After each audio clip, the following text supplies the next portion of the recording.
The notice was simple. A torn piece of paper scribbled with neat handwriting pinned to the worn-out board at Boston University's Student Center. Room for rent. Quiet neighborhood. Affordable. Call James. No one passing by that morning could have guessed the story it was about to set in motion. Blake Anderson certainly didn't. He stopped in front of the notice, his fingers tracing the faded ink. His classmates at MIT often laughed at such postings. Only desperate students live in those cramped houses. They joke. But Blake's eyes lingered on the words with unusual intensity. A strange tug in his chest told him this might be more than just about finding a room. James Wilson, the man behind the notice, had written it with a heavy heart. A 38-year-old Navy veteran and widower, James worked long shifts at Veterans Affairs by day, and as a security guard by night, his modest salary stretched thin between rent, utilities, and raising his spirited 8-year-old daughter, Sophie. The Victorian house he owned in South End was small but warm, with creaking floors and peeling paint. A house that carried both the laughter of his daughter and the silence left behind by his late wife. Renting out the upper portion wasn't something he wanted to do. It was something he had to do. Blake dialed the number. The voice that answered was deep, tired, and cautious. Hello, hi. I saw your notice about the room. Is it still available? There was a pause long enough to make Blake wonder if he'd dialed the wrong number. Then came a quiet reply, yes. You can come by today if you'd like.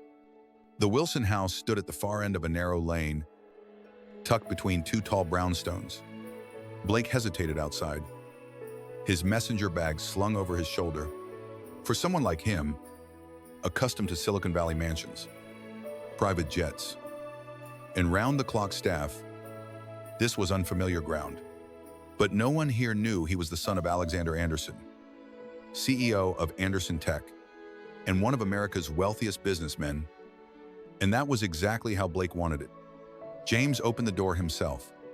His dark hair was uncut, his flannel shirt sleeves rolled up, and there was a cautious kindness in his eyes. He sized Blake up in a moment, not in judgment, but in that careful way of a father who thinks of safety first. You're Blake, he asked. Blake nodded. Before James could continue, a small figure peeked from behind his legs, big, curious eyes, messy brown pigtails, clutching a model rocket. Is he the one?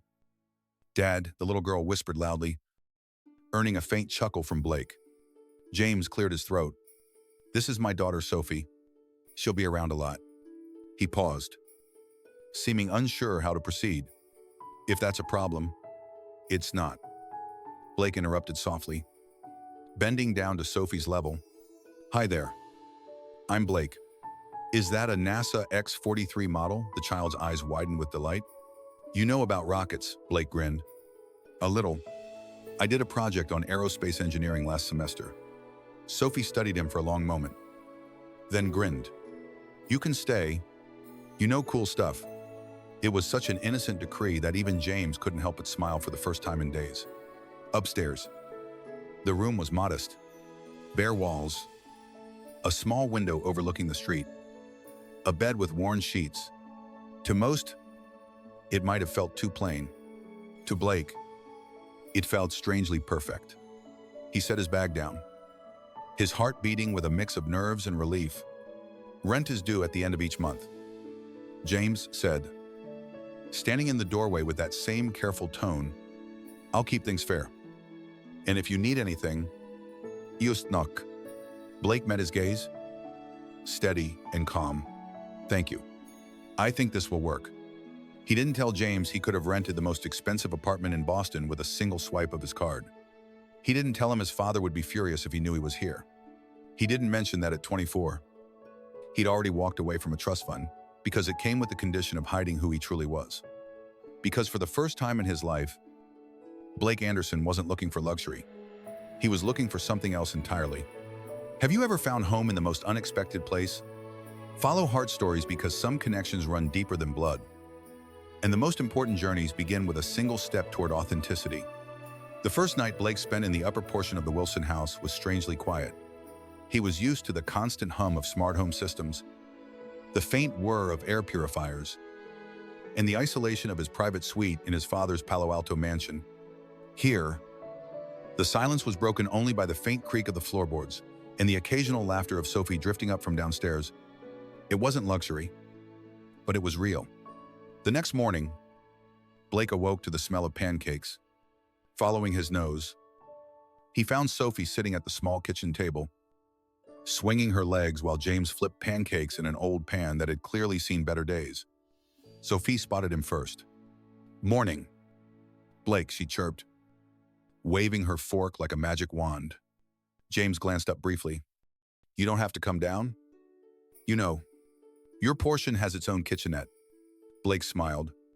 "Yes, but I thought maybe I could help?" James raised an eyebrow. "You cook?" The question held a hint of skepticism. Before Blake could answer, Sophie hopped off her chair. "Can he help me with my science project, Dad?" "Please, it's about renewable energy, and he's studying that over the next few weeks." Blake settled into a rhythm. He attended classes at MIT in the mornings, came home in the afternoons, and spent evenings often downstairs, helping Sophie with homework, showing her how to build simple circuits, or even reading her bedtime stories when James worked late. It wasn't long before Sophie started calling him Big Brother Blake. One evening, while Blake helped Sophie with her biodiversity project, carefully gluing recycled materials to create an ecosystem diorama, James stood in the doorway, arms crossed. His tired face softened as he watched them. For years, Sophie had only known his care, his voice, his efforts, and while he never complained, he knew Sophie had longed for someone who could nurture her curious mind in ways he simply couldn't. As a military man raised in rural Pennsylvania, James had grown up with certain ideas about the world. When Blake had casually mentioned an ex-boyfriend during his first week, James had tensed visibly. His upbringing had taught him to view homosexuality with suspicion, yet here was Blake, kind, educated, and showing his daughter more patience and enthusiasm than most of her teachers. Mrs.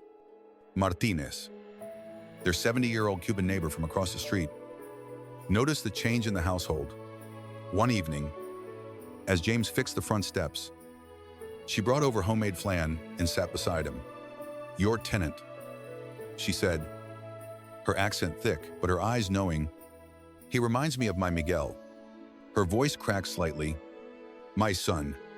He was gay too. We didn't accept him. He took his life at 19 France." She placed a weathered hand on James's arm. "Don't make my mistake. James, family is who loves you, not who matches your expectations." Her words stayed with James, especially when he noticed Blake quietly improving their lives. The mysterious deals Blake found on school supplies for Sophie, the upgraded Wi-Fi that Blake claimed came from a student discount program, the way the electrical wiring stopped shorting after Blake spent a Saturday just tinkering with it. James wasn't a fool. He noticed. He just didn't know what to say. Pride and gratitude wrestled inside him. But he let the charade stand. Partly because Blake's kindness was offered with such respect for James's dignity, when several of James's old military buddies made snide comments about Blake during a visit, James surprised himself by standing his ground. "He's good to my daughter," he said firmly. "That's what matters to me." The words came easier than he expected, as if they'd been waiting to be spoken. The hints of Blake's hidden life slipped out in little ways. His phone, sleek and cutting edge, once lit up with dozens of messages in a group chat titled Anderson Tech Board Meeting. He quickly silenced it, pretending it was nothing. When Sophie asked if he'd ever traveled to space camp, Blake smiled knowingly but deflected the question with stories about NASA's public programs instead.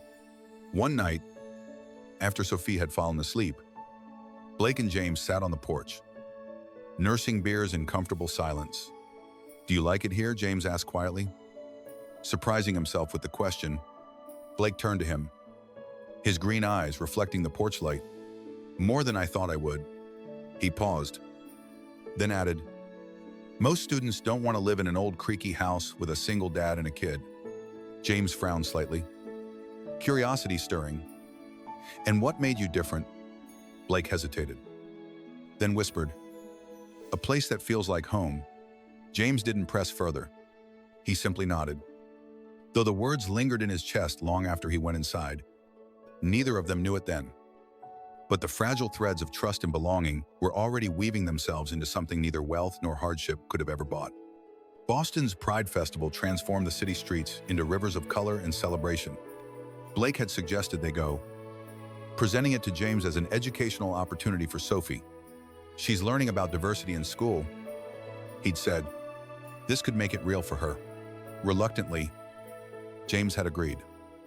Though the thought of marching alongside rainbow flags and drag performers made him distinctly uncomfortable, Sophie, however, was enchanted. She darted between displays, collecting stickers and high-fiving everyone in costume. James found himself relaxing as the hours passed, surprised by the families, elderly couples, and veterans groups marching proudly. This wasn't the chaotic scene he'd imagined. It was a community celebration. Blake moved through the crowd with easy confidence, occasionally explaining aspects of the festival to Sophie with simple, age-appropriate terms. James noticed how people responded to Blake with warmth and recognition, as though they sensed a kindred spirit. For the first time, James saw Blake not as his tenant or even as Sophie's mentor, but as a young man who had found his people. The moment everything changed came without warning. A woman in corporate attire did a double-take as Blake passed, then immediately pulled out her phone. Blake Anderson. From Anderson Tech, she called out. Blake froze, his expression shifting from shock to resignation as she snapped photos. What are you doing here? Does your father know? Within hours, social media exploded with images of Tech Heir Blake Anderson at Pride with Mystery Family. News vans appeared on their quiet street. Reporters called James's phone, somehow having obtained his number. Sophie's principal called to warn that journalists had been asking questions at school. James was thunderstruck. He pulled up articles on his phone revealing Blake's true identity, sole heir to Anderson Tech, MIT graduate student slumming it in South End. The photos showed Blake with James and Sophie, captions speculating about their relationship. Some headlines were cruel billionaire's gay son plays house with blue-collar family. When Blake returned to the house that evening, his face was ashen. James, I can explain. Were you ever going to tell me? James's voice was quiet but hard. Or was this some kind of experiment for you, seeing how the other half lives? It wasn't like that. Blake pleaded. I just wanted to be seen for who I am, not what my family owns. You and Sophie, you're the first people who've treated me like a normal human being in years. Normal? James laughed bitterly. There are reporters outside my daughter's school. How is that normal? Their argument was interrupted by the sound of expensive tires on gravel. A black SUV with tinted windows pulled up, followed by two more. From the lead vehicle emerged a tall, silver-haired man in a tailored suit that probably cost more than James's monthly salary. Alexander Anderson didn't knock. He simply approached as if the entire street belonged to him, flanked by men who were clearly security. Blake. His voice cut through the air. This charade has gone on long enough. The board meeting for the merger is tomorrow, and you will be present. Blake stepped onto the porch, placing himself between his father and James. I'm not going back. Alexander's cold gaze swept over James in the modest house with undisguised disdain. So this is where you've been hiding, playing family with these people while shareholders lose confidence, while thousands of employees wonder about the future of their company. Don't talk about them like that. Blake's voice hardened. James and Sophie are more family to me than you've ever been. Family? Alexander scoffed. A struggling ex-military man who can barely keep his house from falling apart. What could he possibly offer you that I haven't? James stepped forward, anger rising in his chest. I don't have billions, Mr. Anderson, but I've never asked Blake to be anyone but himself. Can you say the same? Alexander's eyes narrowed dangerously. Before he could respond, a small voice cut through the tension. Sophie had appeared in the doorway, her eyes wide with confusion. The car leaves in 5 minutes, Alexander finally said, turning back toward the SUV. Make your choice. Blake, your inheritance or this? He gestured dismissively at the house, at James, at the life Blake had built in secret. As Alexander walked away, Blake stood on the threshold between two worlds. the empire that was his birthright and the makeshift family that had become his home. The weight of that choice hung in the air between them all, unspoken but heavy as stone.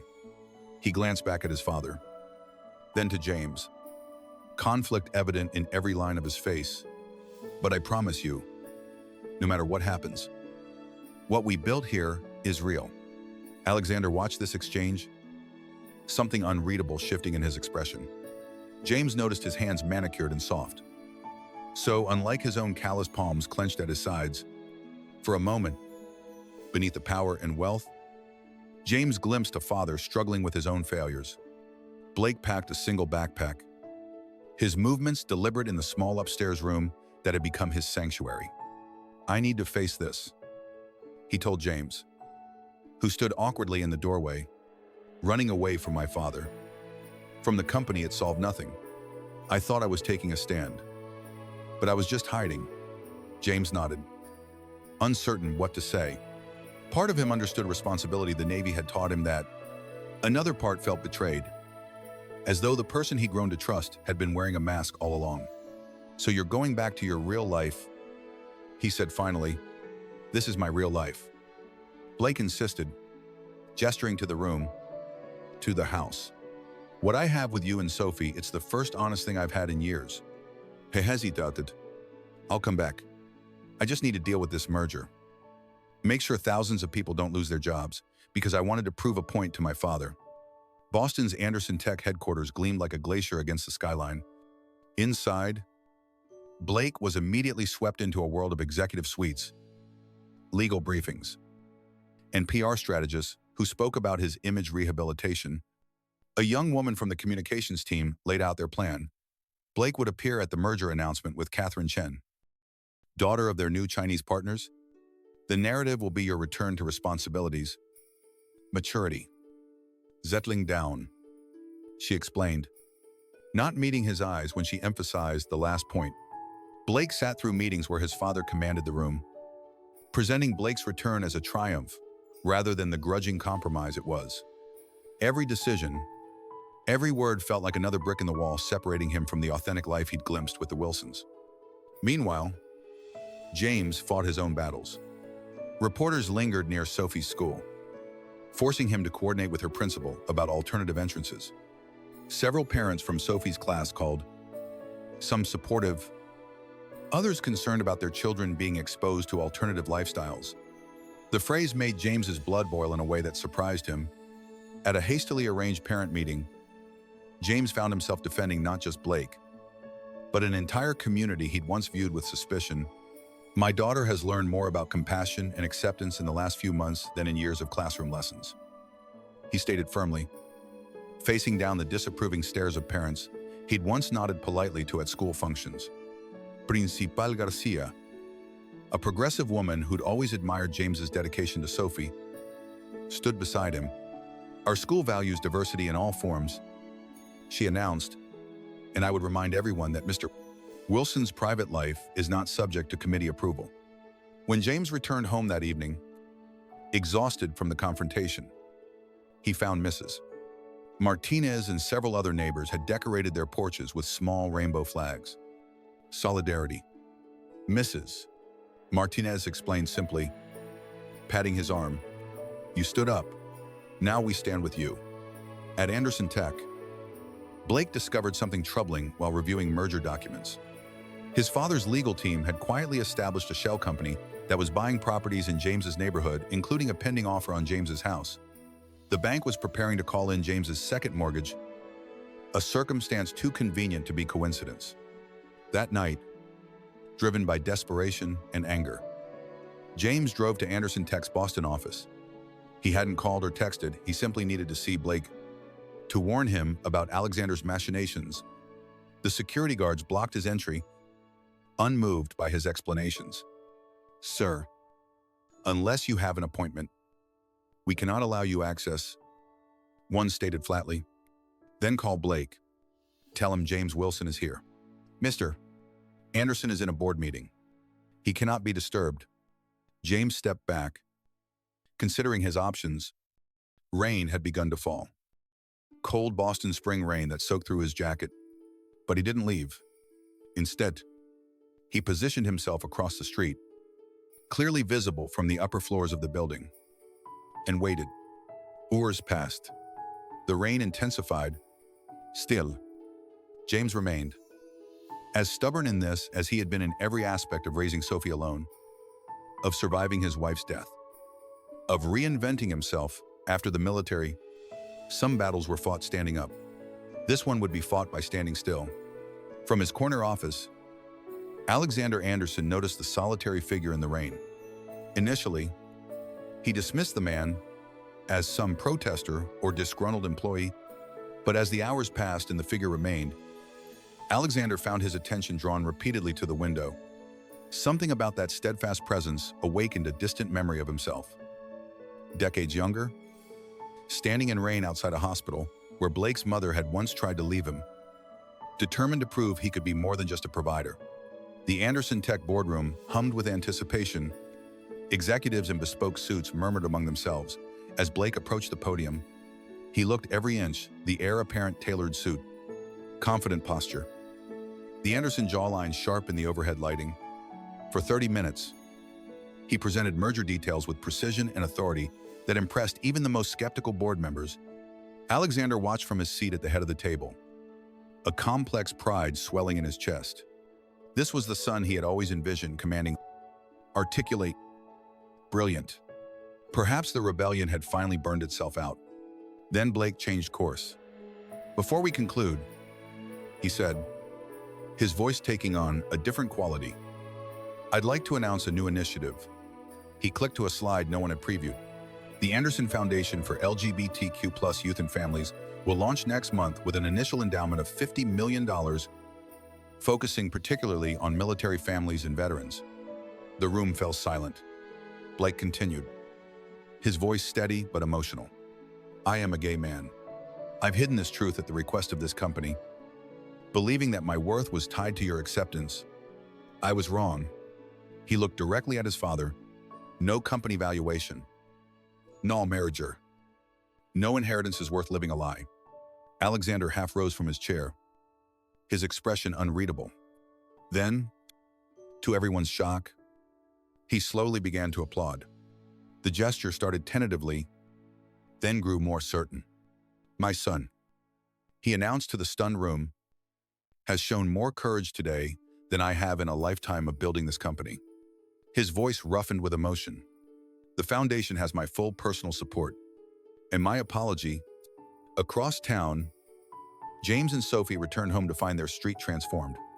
Rainbow flags hung from several porches, and a hand-painted banner stretched across Mrs. Martinez's railing, "Welcome home, Blake." A crowd of neighbors had gathered. Some James barely knew, others he'd nodded to for years without speaking. "Mrs. Martinez said, you stood up for your family," explained Mr. Delaney, a retiree who'd rarely spoken to James before. "Figured it was time we stood up too." When Blake's Uber turned onto the street, Sophie broke free from James's hand and ran toward him. Blake scooped her up, his eyes widening as he took in the scene. "What is all this?" he asked as he approached James.